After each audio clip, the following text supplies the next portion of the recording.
For video enthusiasts, it seemed a sensational offer. 3-hour blank cassettes for just over £5 including postage. Minimum order 5 tapes.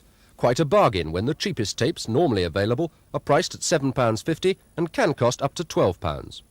The half-page advertisement was placed by Mr. Sims via a telephone call and a letter in a number of magazines, including Video Review.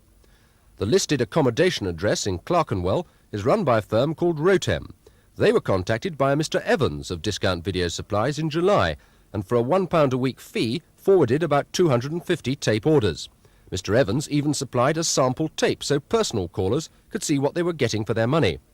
But when customers began to complain that they weren't getting anything at all, Rotem decided to stop forwarding mail and contact the police. We have our suspicions about the company and about the dealings of the company, and at present we're not forwarding any mail at all.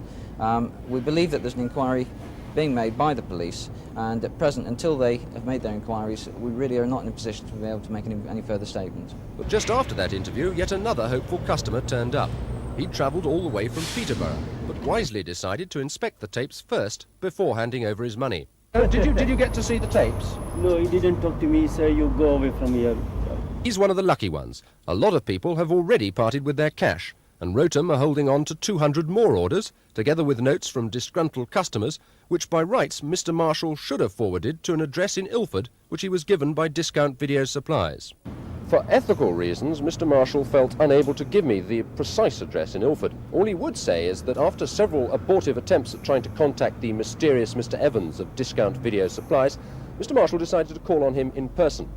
But when he got to Ilford, he found that he'd been sending the advertising mail to yet another accommodation address. Exactly where the address trail ends, nobody knows. But in the meantime, IPC Business Press, publishers of Video Review, are determined none of their readers will be out of pocket. Either they will eventually receive the goods that they've ordered when all of the necessary checks have been done on this company, including those being carried out by the police at our request, or they'll receive the money from that same person, or they can receive the money back from us. Ironically, the biggest losers so far are not customers, but IPC.